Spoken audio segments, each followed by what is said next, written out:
Hey everyone, Geeky Panda here, Brandon guys, with another video now. During this past summer, I went to both ComiConn at Foxwoods and TerrifiCon at Mohegan Sun Casino. And with this, these are two Comic-Cons in two different casinos during the summer season. So with this, and these two Comic-Cons are literally 15 to 20 minutes down the road from me. So with this, I figure, hey, let's compare and contrast each convention. Let's do the pros and cons, and ultimately, let's see which convention is ultimately worth going to. Now, first and foremost, Comic-Con at Foxwoods, which is featured at the Foxwoods Resort Casino, which has 4 hotels and 1 nearby hotel option, with other hotels with a 5 to 10 minute drive away. There's tons of food options, parking options as well, especially a cosplay-specific parking area that they did advertise about.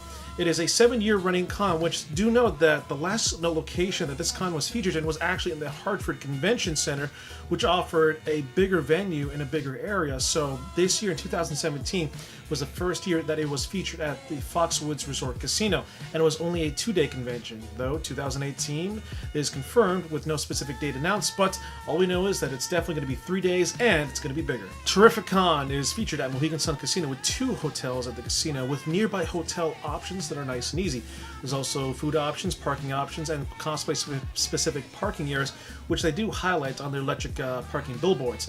This convention is 3 years in the making, and it's all that started at this casino. So it's a 3-day convention, and 2018 has been confirmed for next year in August. Now again, both casinos are a simple 20-minute drive away from me. They're both during the summertime with only a month or 2 apart, and they are both Comic-Cons. So let's get down into the meat and potatoes here to try to figure out, you know, who does what, who does something different. Now, differences: TerrifiCon has a slight bigger venue option than the Comic-Con at Foxwoods. The main hall for TerrifiCon was a great way to meet up with friends, show off your cosplays, and meet up with some of the guests there. While Comic-Con did have a smaller venue to work with, which when I was attending there, it felt extremely crowded and cramped at times, especially on Saturday. The dealer's room was also very crowded due to the fact the entrance to the convention led right into the dealer's room instead of the pre-ballroom area to make things nice and easier.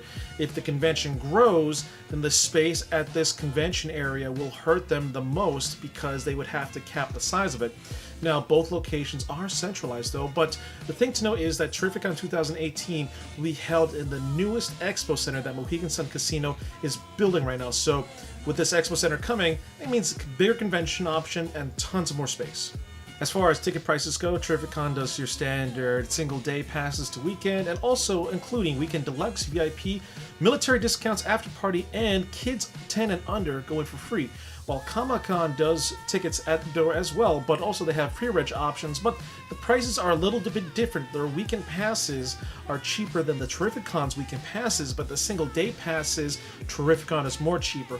Also to note that the after party for both Comic-Cons is the same price, but the kids that are under a certain age, that is free for TerrifiCon, but Comic-Con, it does cost money. So parents with kids wanting to go to these Comic-Cons, keep that in mind. I also want to say during the advertising for both events, the Comic-Con at Foxwoods wasn't really advertised that much to the public. I only knew about it because for a reason I really cannot say, and my friends gave me a heads up on it as well. While TerrifiCon, it's like you saw social media promotion, you saw, you know, you heard radio, TV ads, like they were promoting it. And it is, you know, it's something that Comic-Con at Foxwoods can definitely do more of, is promote it, you know, not in-house at the casino, but promote it outside. Social media, TV ads, radio ads, just get it out there. But also at the same time, the more people know about it, then it means more people will possibly go, which means it might be a little bit more cramped. So give and take scenario here, but ultimately, TerrifiCon did win over the advertising area. As far as entrances go, Comic-Con features a main entrance and exit area all in one location. It is very streamlined with ticket sales right then and there to pick up with ease. The process is fast and easy, while it's security at the door checking to make sure you guys have prop weapons, and if so, they got to make sure that, you know, it's con safe. The wait time for the convention itself wasn't that long, while Comic-Con features also an entrance and exit area in one main location with a secondary location as well. They do have added security measures, which resulted in longer wait time, and during peak hours on Saturday, the average wait time was between 15 to 17 minutes, and at one point the line did span from the convention entrance itself all the way to almost the parking garage, which is actually a pretty good distance.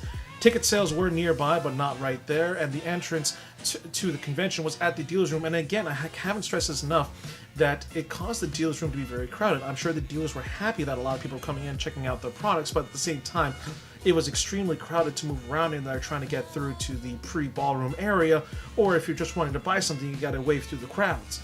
Now, there was a modified measures to the line to help with the process that happened on Sunday, which it did help, but also Sunday is a day usually that not many people come out for. Signs for the convention, TerrifiCon, there were signs everywhere, including stickers on the floor pointing to where you want to go, and the cosplay-specific parking they highlighted on their electric parking billboards. Employees were also happy to direct the patrons to where they need to go, and with 3 years running, I'm pretty sure they know exactly where this is. Comic-Con, there wasn't much signs directing to the convention itself. While the convention did happen in the Fox Tower area, people parking in the opposite ends like Rainmaker were confused of where it was because there was no real signs directing to them, which being the first year, I did hear from other con-goers that some employees weren't helpful because they were trying to have a hard time trying to figure out where it was. Now, if, for the future reference, Comic-Con and Foxwoods do need to put up signs all around the complex to help better direct people. And my friend Time Forcer Nubis, he didn't know where he, was going, and he ended up following the cosplayers where they were going to ultimately go to the convention. So there was a little confusion on Comic-Con's part, while TerrifiCon got it down to fine-tooth needle. As far as the convention content goes, it's pretty similar to each other. They both have panels, while limited because of space. There were cosplay contests, kids section, dealer's room, after-party options, game rooms, and trading card games, and more. So content-wise, they both offer a very similar, dish. They also had a variety of guests. They also had some cosplayer guests as well. Now, as far as conclusions go, both Comic-Cons are very similar to each other with similar offerings to the con-goers, while both conventions do offer a solid experience, and both has a lot of potential to become really great conventions for the New England area and the state of Connecticut. Though between the two Comic-Cons, there were some noticeable differences. First off, for Comic-Con at Foxwoods, this was their first year. I'm not too sure that, the higher-up executives knew what they were expecting, thinking that, oh, this is like any other convention, but it really wasn't. Comic-Cons, are definitely something different and not your ordinary business, get-together. With this, there were some birthing pains to try to find a rhythm of operation in the new location, and you got to coordinate with both the convention staff and the Foxwoods staff as well. Sunday was a much easier experience, but Saturday definitely was a lot going on, both good and a little bit of bad, with again cramped space, the line issues, so on and so forth. With this though, it did hurt the convention a little bit, having it only for 2 days. It felt like more like a one-day getaway than a full convention experience, but next year they did confirm, or it will be confirmed, that it will be 3 days. Now, TerrifiCon is a 3-year running convention at Mohegan Sun. This convention knew exactly what they were doing, and the casino also knew exactly what to expect and worked well with the convention staff. There was definitely symmetry and rhythm going on there.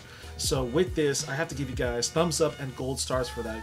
If I had to choose which convention I were to attend next summer, I have to give it to TerrifiCon because of, again, it was a smoother run convention, it was a little bit bigger, and, I'm not trying to, rain on Comic-Cons at Foxwoods Parade. They are a solid convention, but there were definitely room for improvement, and next year I will be attending the convention to see if the convention did improve and then it has a fighting chance against TerrifiCon. As far as the future goes, Comic-Con and Foxwoods did confirm for next year it'll be bigger and better, which I'm trying to figure out, how big can they make it, because there's, at the Foxwoods Casino, there isn't really a lot of options as far as convention space because they used up a lot of space, it's almost the maximum degree, so I'm trying to figure out, like, what other space can they utilize for it. With this, Comic-Con did have birthing pains at Foxwoods, but they can easily be fixed for next year. But, this is a big but, because this is like a rainstorm cloud that's coming up on the horizon here. Mohegan Sun's newest expo convention center will be open by summer 2018. With that, TerrifiCon will utilize the new space. So this is a bigger venue for the convention. More content, more events, more attendees can also attend it, and this can easily trump Comic-Con at Foxwoods just by the size alone. So you got to figure, you know, what can Comic-Con do to concentrate on to help combat this. I'm excited to definitely see what Comic-Con does for next year and what they fix to hopefully make for a better convention experience. Though TerrifiCon, I'm also excited to see what their new expo venue will offer. With that, folks, I'd like to thank you guys for checking out this video. Again, I did have fun at both conventions, but I had to give it to TerrifiCon because they ultimately won me over more. But I will be attending both conventions for next year, so I'll give you guys a thorough review of what they did. Other than that, folks, post down in the comment box if you attended either Comic-Cons, and what do you think about it? What do you think which is the better of the two, or why do you like either or, you know, more? With that, don't forget to like, don't forget to subscribe if you haven't already. Also, guys, I have a Discord channel, so if you want to come in on Discord, talk about some geeky stuff like video games, anime, and so forth, feel free to. Also, I do have a Patreon page, and it's the best way to support my YouTube channel, so check it out there if you want. This is Geeky Panda here. I'm out. Stay geeky, my friends.